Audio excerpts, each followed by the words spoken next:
Hello, HUM115 World Mythology students. Thanks for joining me for this online class lecture for Friday, February 5th. Thanks again for joining me. Thanks to everybody that joined us on Zoom on Wednesday.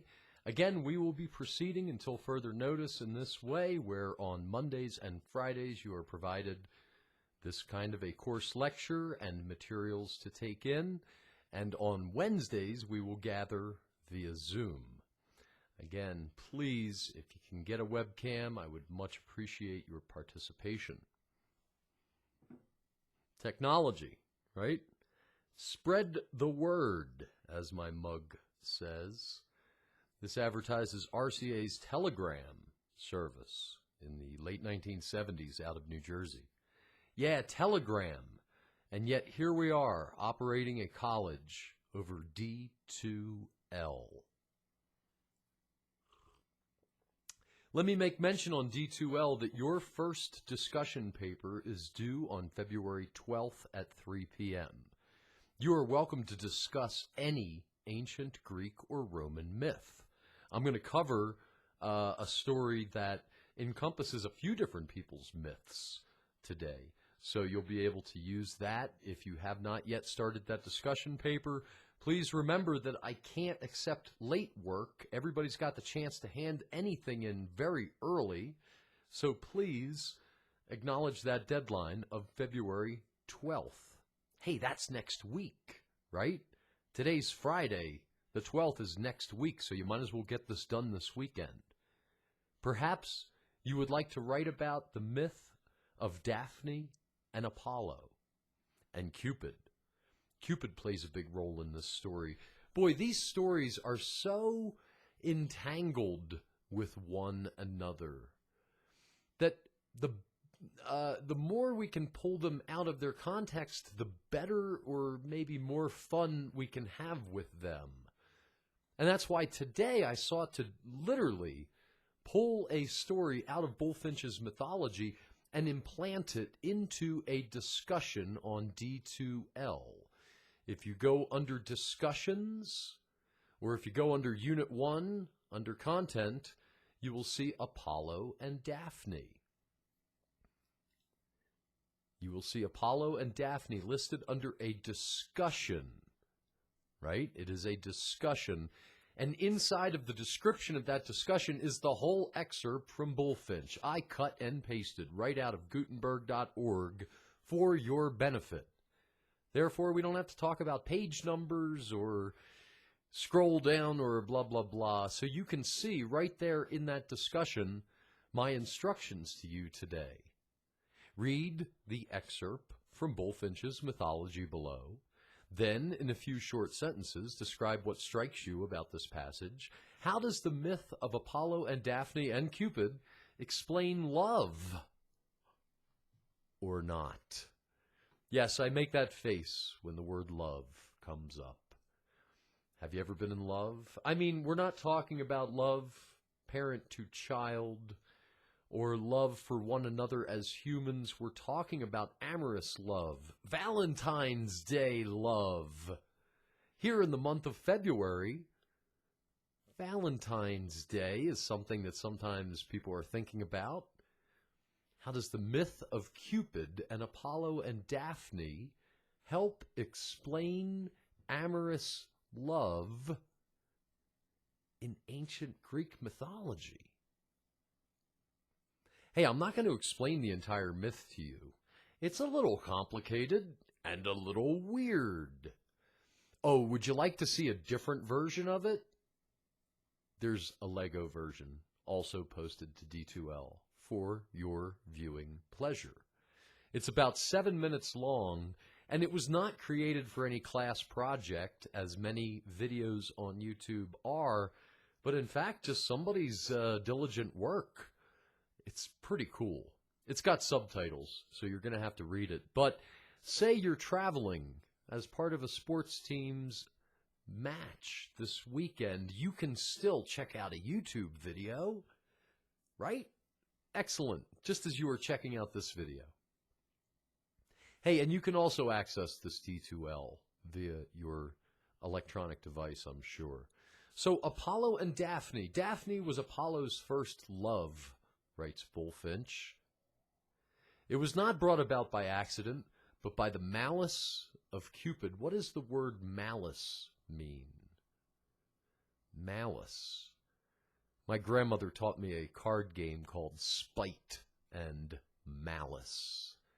It's kind of like meanness, but I'm out to get you type meanness. Yeah, I'm out to get you type meanness from Cupid. Apollo saw the boy playing with his bows and arrows. That's Cupid, right? Cupid sitting there playing with his bows and arrows. And being himself elated with his recent victory over Python, he said to him, that is, Apollo said to Cupid, "What have you to do with warlike weapons, saucy boy? Leave them for the hands worthy of them. Behold the conquest I have won by means of them over the vast serpent who stretched his poisonous body over acres of the plain. Be content with your torch, child, and kindle up your flames as you call them where you will, but presume not to meddle with my weapons." Venus's boy, Cupid, heard these words and said back to him, "Your arrows may strike all things else, Apollo, but mine shall strike you." So saying, Cupid stood on a rock of Parnassus and drew from his quiver 2 arrows of different workmanship, one to excite love and the other to repel it. The former was of gold and sharp-pointed, the latter blunt and tipped with lead. With the leaden shaft he struck the nymph Daphne, the daughter of the river god, and the golden one hit Apollo through the heart. Whoa! Cupid had 2 arrows. One that would excite, that's Bullfinch's word. Bullfinch had to pick a word.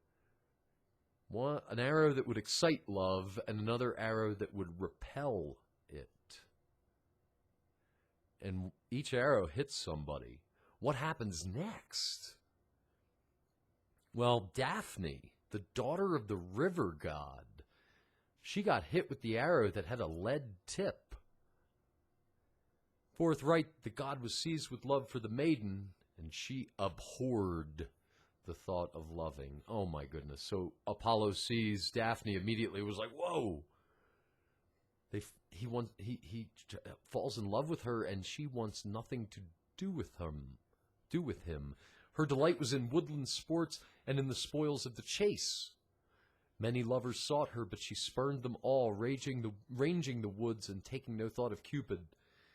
Her father often said to her, "Daughter, you owe me a son-in-law, you owe me grandchildren," she hating the thought of marriage as a crime. With her beautiful face tinged all over with blushes, threw her arms around her father's neck and said, "Dearest father, grant me this favor, that I may always remain unmarried like Diana."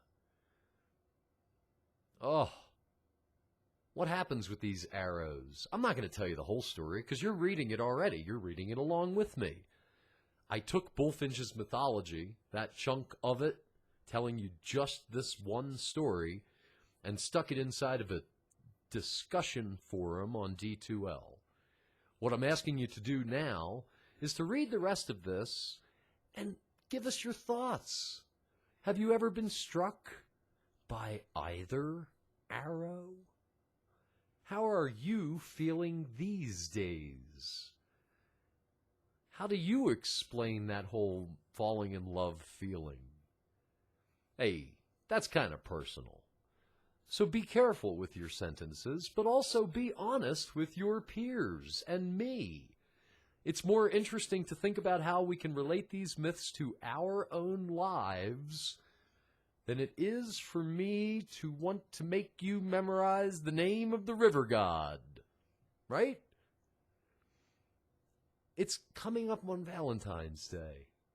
So this is a cool topic to take on, and a cool myth that tries to explain amorous human love. And if you want to check out the Lego version of the telling of this myth, That's certainly worth your time. You can also compare and contrast in this discussion forum a little bit. What did Bullfinch leave in? What did the Lego version take out? How do we change these myths as we tell them? Well, I've changed this one by not telling you the whole thing. But I'd like you to read the whole thing, and I'd like you to check out the Lego version, and please participate in this discussion forum by, like the end of the weekend. Today's Friday. As always, folks, please email me with any questions or concerns. Please don't forget that your first discussion paper is due on February 12th. Thanks again. Have a great weekend.